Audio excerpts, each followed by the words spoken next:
Did the Knights of St. John really hide a treasure so vast it could rewrite the balance of power?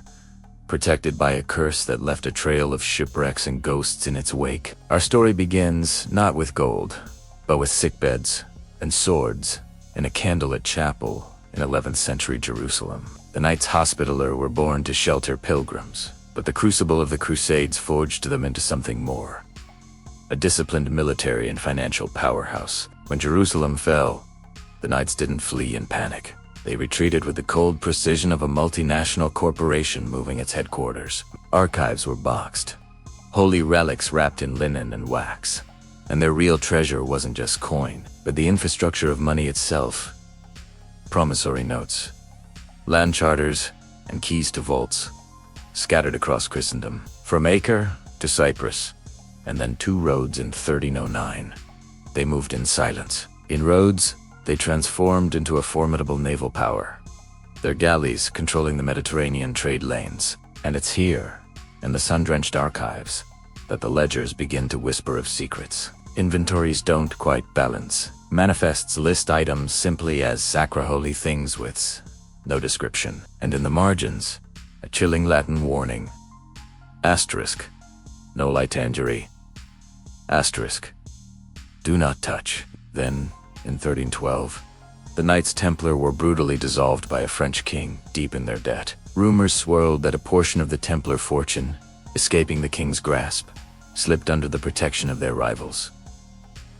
While historians can't find a direct receipt, the timing is suspicious. The Knights' income in Rhodes suddenly swells. They acquire vast new estates. Their accounting methods shift, bundling the custody of a holy relic with financial securities, as if a piece of the true cross and a ton of silver could be balanced on the same line. And this is where the curse begins to take shape. Or perhaps it's just consequence. Anyone who got too close to these coded accounts seemed to meet a grim fate.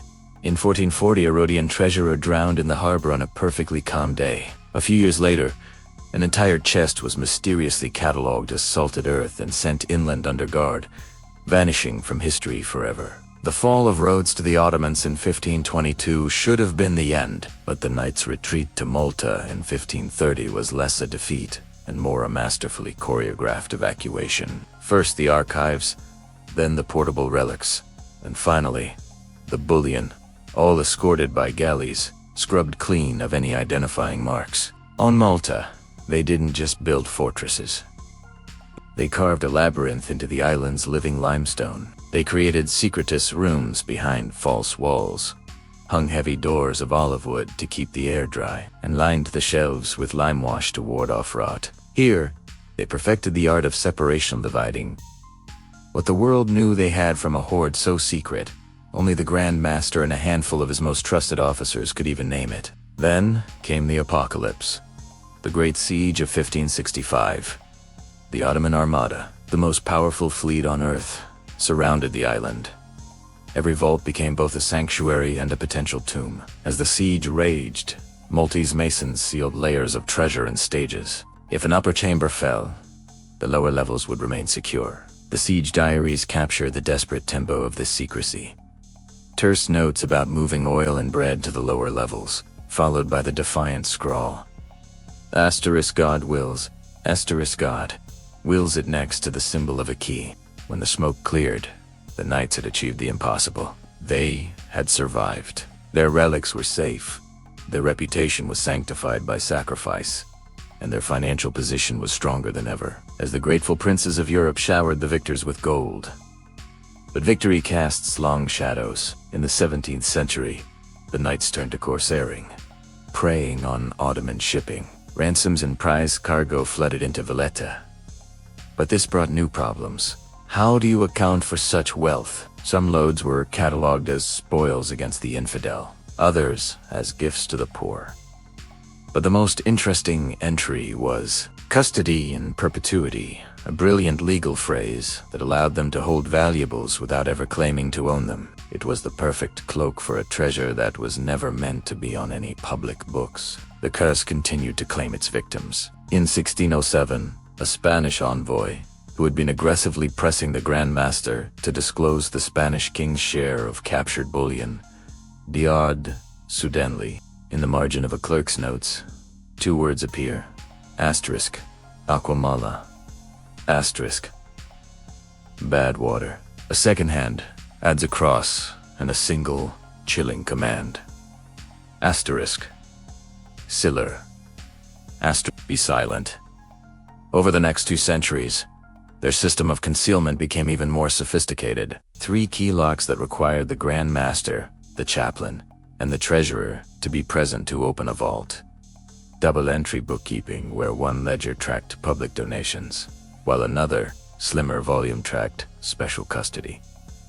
When Napoleon seized Malta in 1798, he thought he was robbing a bank. Instead, he found a bureaucratic maze designed to stall and confuse him. In the chaos, the knights executed a plan they had rehearsed for centuries.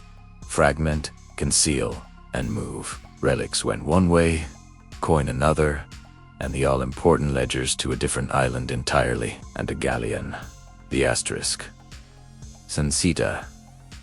Asterisk, carrying a priceless cargo, slipped away into a squall, and was never seen again, giving birth to the legend that the true treasure now rests on the seabed between Malta and Sicily.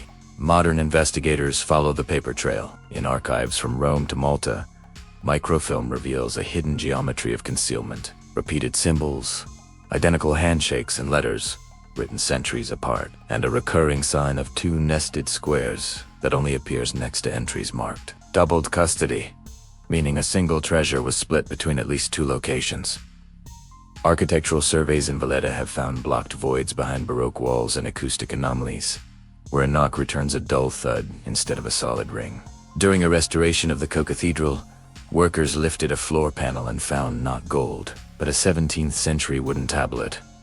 It was an instruction set. In case of a siege, the holiest relics were to be scattered among 3 houses, with the keys held by knights of different nationalities. No single faction could ever bargain with the sacred. The final line reads, Milius amiti quam, profanardi better lost than profaned. So, where does this leave the curse? If you strip away the superstition, a clear pattern emerges. It wasn't a supernatural hex. It was a system of consequences. A broker who forged the order's seal died in debtor's prison. A 19th century antiquaria who pried silver from a hidden chapel suffered a mysterious paralysis. His notes, describing nightmares of endless corridors and multiplying doors to rational, mind-breaking under the weight of its own guilt. The curse was the inevitable outcome for those who mistook stewardship for ownership.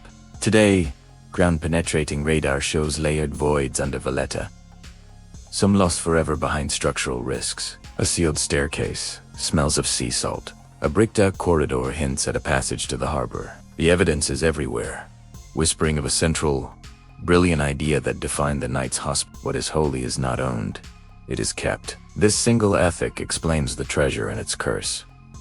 By treating their greatest wealth as a sacred trust, fragmented, layered, and distributed, the knights built a system that was It was designed to tempt greed into making fatal errors. The real treasure of the Knights of St. John is in a chest of gold waiting to be found. It is the design itself, a centuries-long architecture of stewardship that punishes greed with confusion. The sound you hear throughout this story is not a hex, but a hinge. Keys turning in sequence, heavy ledgers closing, and vault doors sealing shut.